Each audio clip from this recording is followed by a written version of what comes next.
বিসমিল্লাহির রহমানির রহিম। আজকে আমরা এক্সক্লামেটরি সেন্টেন্সের আরো দুইটি রুলস আয়ত্ত করব, তাই মনোযোগ দিয়ে সবাই ক্লাসটি করবে ইনশাআল্লাহ। দেখো এখানে লেখা আছে কি, hurray, we have won the game. তো হুররের পরে একটা এক্সক্লামেশন মার্ক, ঠিক আছে? তারপরে we have won the game. এখানে কিন্তু টোটালি একটা অ্যাসার্টিভ সেন্টেন্স, ঠিক আছে? এখানে হোয়াট অথবা হাউ এর ব্যবহার নেই। এখানে উই সাবজেক্ট, হ্যাভ ওন এটা হচ্ছে ভার্ব, এটা হচ্ছে প্রেজেন্ট পারফেক্ট টেন্স। হ্যাভ এর পরে মূল ভার্বের পাস্ট পার্টিসিপেল ফর্ম বসেছে। এরপরে দা গেম, এটা হচ্ছে এক্সটেনশন। তো আমরা যদি এটাকে অ্যাসার্টিভ করি, মনে রাখবা হুররে থাকলে অ্যাসার্টিভে হবে it is a matter of joy. কারণ হুররে কখন বলে?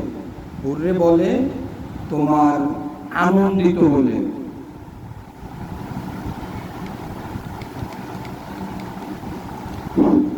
হুররে বসে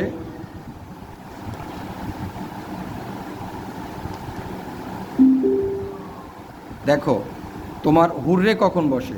হুররে বসে যখন আনন্দ প্রকাশ করা হয়, ঠিক আছে? আনন্দ যখন প্রকাশ করা হয়, যেমন তুমি একটা গেমে জিতে গেছো, তখন তুমি কি বলবা? মানে অনেক জোরে লাফ দিবা, বলবা হুররে। হুররে তো আর বললি না, আমরা তো ইংরেজ না, আমরা বলি মানে কত মুখ থেকে কত রকম আওয়াজ বের হয়। আমরা বলি হে হে জিতে গেছি, কত কিছু বলি যেগুলো ভাষায় প্রকাশ করা যায় না। তাই সেই আনন্দটা প্রকাশ করার জন্য মূলত আমরা হুররে বসি। তারপরে we have won the game, ওইটা কিন্তু অ্যাসার্টিভের প্যাটার্ন। তার মানে আমরা দেখতে পাইলাম যে যদি কোনো এক্সক্লামেটরি ওয়ার্ড প্রথমে বসে, তারপরে এক্সক্লামেশন চিহ্নটা বসার পরে একটা অ্যাসার্টিভ সেন্টেন্সের প্যাটার্নই বসে। তার মানে একটা এক্সক্লামেটরি ওয়ার্ড আর একটা অ্যাসার্টিভ সেন্টেন্স মিলে একটা এক্সক্লামেটরি সেন্টেন্স হয়েছে। এখন এটাকে আমরা কোথায় নিয়ে যাব? অ্যাসার্টিভ। তাহলে আমরা কি করব? হুররের পরিবর্তে কি লিখব? It is a matter of joy. কি লিখব? It is a MATTER matter of joy. তাহলে আমরা হুরের পরিবর্তে কি লিখলাম? It is a matter of joy. এরপরে আমরা এই যে এক্সক্লামেশন চিহ্নটা, এরপরে তো আমাদের একটা অ্যাসার্টিভ, এই এক্সক্লামেশন চিহ্নটাকে আমরা বাদ দিয়ে এখানে আমরা লিখবো দ্যাট। কি লিখবো? দ্যাট। তারপরে we have won the game, এই যে অ্যাসার্টিভের প্যাটার্ন, এটার কোনোই চেঞ্জ হবে না। শুধুমাত্র যদি এখানে কোনো প্রপার নাউন থাকতো, মানে নির্দিষ্ট কোনো ব্যক্তি বস্তু স্থানের নাম থাকতো, তাহলে আমরা ওইটা ক্যাপিটাল লিটারে লিখতাম। কিন্তু এখানে তো রয়েছে উই, প্রোনাউন, এটা তো আর প্রপার নাউন না।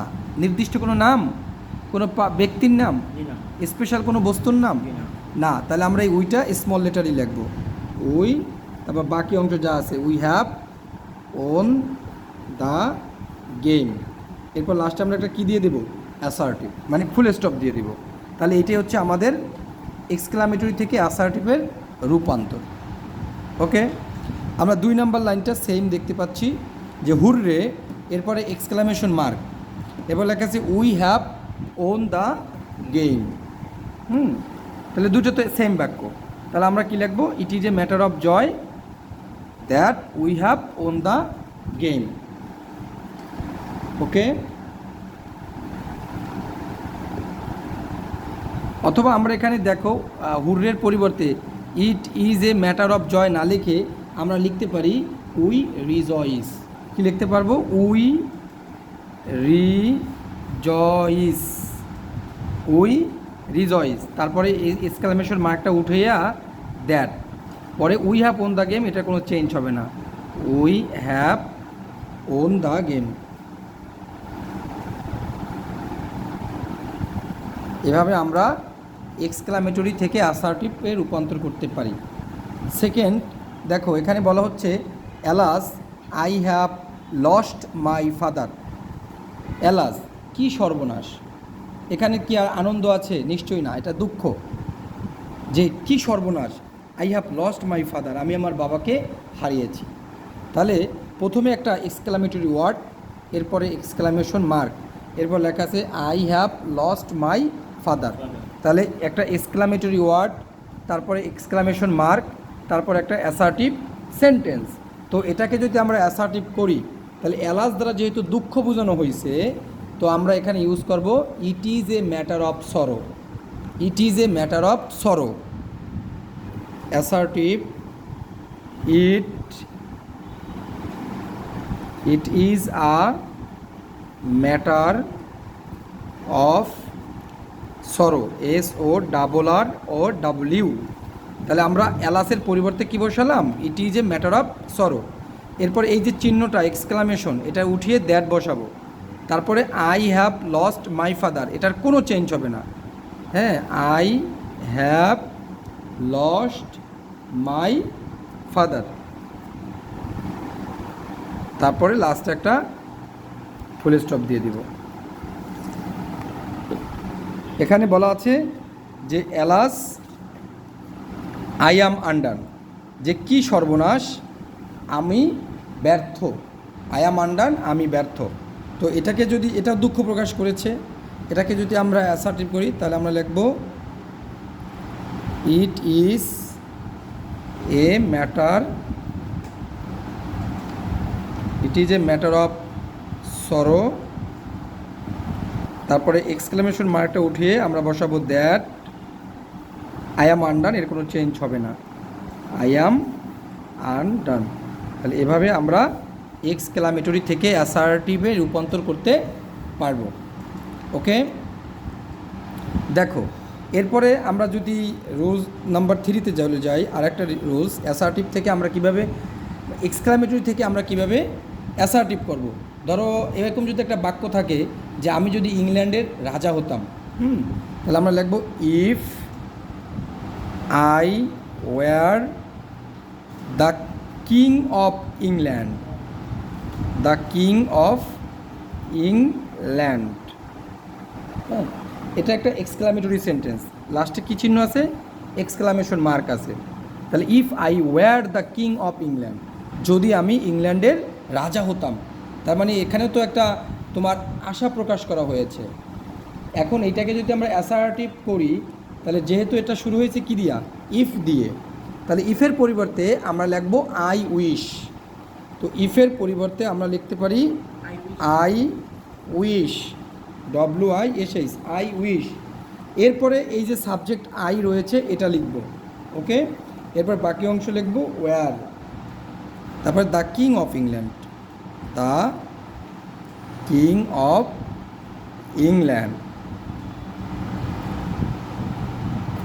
ওকে, তো এখানে আমরা দেখতে পাচ্ছি যে আমাদের এক্সক্লামেটরি সেন্টেন্সটা ছিল কি? If I were the king of England.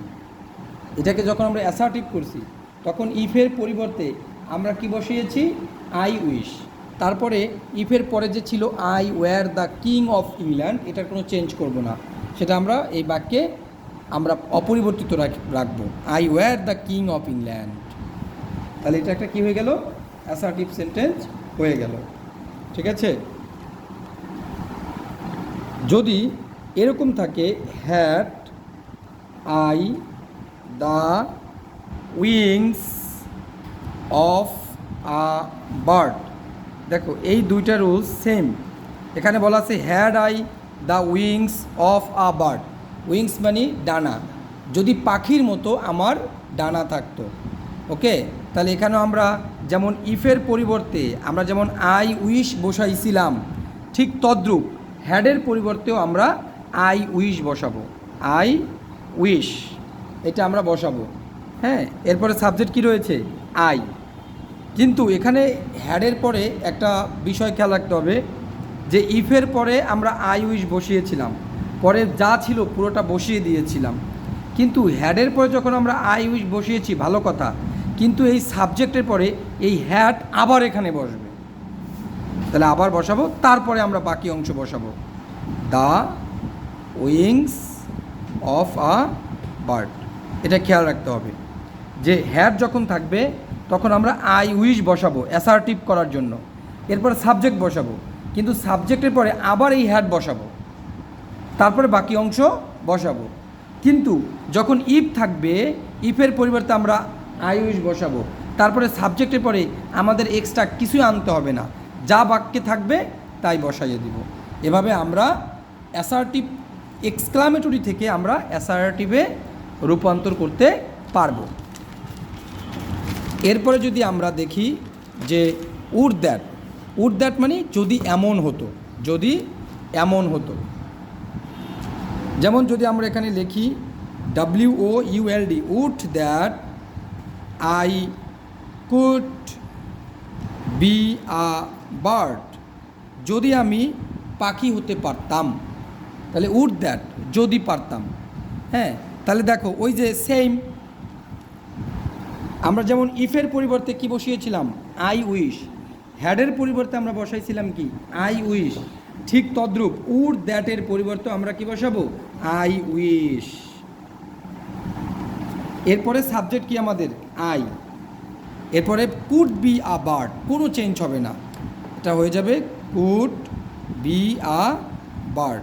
তাহলে আমরা বলতে পারি যে উড দ্যাট আর ইফ দুইটা সেম, কারণ আমরা কিছুক্ষণ আগে যে ইফের রুলসটা করেছিলাম, if I were the king of England, এটাকে যখন আমরা অ্যাসার্টিভ করেছি, তো ইফের পরিবর্তে আমরা বসাইছি আই উইশ, তারপরে সাবজেক্ট ছিল কি আই, তারপরে were the king of England, যা ছিল হুবহু বসিয়ে দিয়েছি।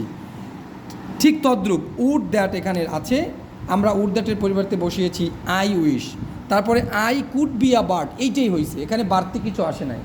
কিন্তু হ্যাডের বেলায় শুধু আসবে, যেমন আমরা যখন হ্যাড দিয়ে করেছি তখন কি ছিল, হ্যাডের পরিবর্তে আই উইশ, এরপর সাবজেক্ট কি আই, কিন্তু আইয়ের পরে ছিল দ্য উইংস, এটা কিন্তু বসাই নাই, ওই হ্যাড আবার এখানে বসছে, এটা তোমার মাথায় রাখতে হবে, এতটুকুই, আর কিছুই না।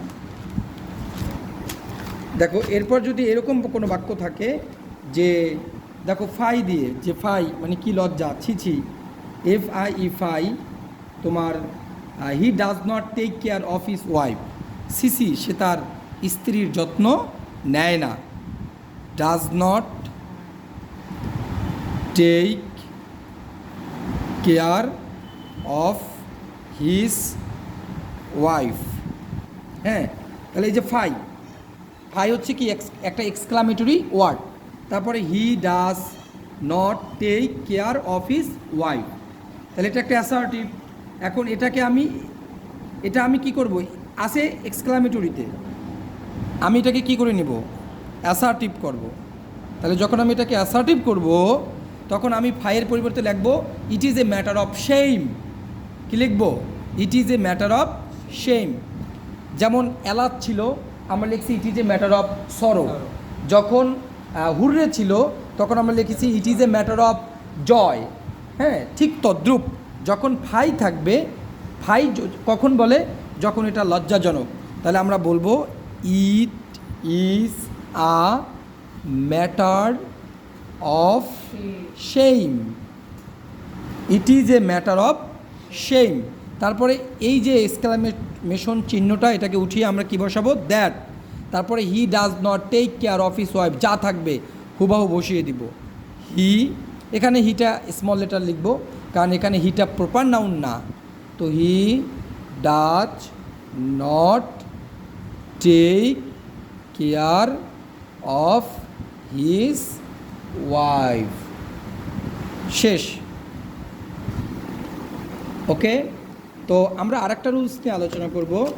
যেমন যদি শুধু থাকে হোয়াট আ পিটি, এরকম যদি থাকে WHAT, what a PT, PITY, what a PT, ঠিক আছে। তাহলে এটাকে যখন আমরা, এটা এক্সক্লামেটরি, তো এটাকে যখন আমরা এখানে আমরা ভার্ব দেখতে পাচ্ছি না, এখানে কি নাই, ভার্ব নাই, তো এই সমস্ত সেন্টেন্সকে যখন আমরা অ্যাসার্টিভ করব তখন আমরা ইট ইজ ধার নিব। কী ধার নিব, দেখো হোয়াট আ পিটি, এরপর একটা সাবজেক্ট, এরপর লাস্ট একটা কী থাকার কথা ছিল, ভার্ব, যেমন what a PT girl she is, এরকম হতে পারতো। What a PT girl she is হতে পারতো, কিন্তু সেই ভার্ব কিন্তু আমাদের কাছে নাই। তো আমরা তখন এই সমস্ত বাক্যে আমরা ইট ইজ ব্যবহার করব। কি ব্যবহার করব? It is. আমরা ব্যবহার করব ইট ইজ। তো ইট ইজ, তারপর এখানে একটা কি আছে? আর্টিকেল, এটা আমরা বসাবো। হোয়াটের পরিবর্তে আমরা লিখব গ্রেট, এরপরে পিটি বসাই দিব, তারপর একটা ফুল স্টপ দিব। এভাবে আমাদের একটা অ্যাসার্টিভ হয়ে যাবে। আবার আমরা যদি বলি যে how nice to meet you, how nice to meet you, এই সেন্টেন্সটা এক্সক্লামেটরি আছে। এটাকে যদি আমরা অ্যাসার্টিভ করি তাহলে যেহেতু how nice to meet you, তোমার সাথে সাক্ষাৎ করে কতই ভালো লেগেছে, কিন্তু এখানে কিন্তু ভার্ব নাই। তো আমরা যদি এখানে ভার্ব না থাকে তখন আমরা ইট ইজ ব্যবহার করব। তাহলে আমরা লিখতে পারি ইট ইজ, এখানে কোনো আর্টিকেল নাই। তাহলে হাউ এর পরিবর্তে কি? ভেরি, তারপর নাইস টু মিট ইউ বসাই দিব, নাইস টু মিট ইউ। তাহলে এটা হয়ে যাবে একটা অ্যাসার্টিভ সেন্টেন্স। তাহলে এই ছিল আমাদের অ্যাসার্টিভ সেন্টেন্সের আয়োজন। আশা করি তোমরা এটা বোঝার চেষ্টা করবে, এবং যদি কারো কোনো সমস্যা হয় তাহলে এই ভিডিওটি বারবার তোমরা টেনে টেনে দেখে এগুলোকে আয়ত্ত করবে।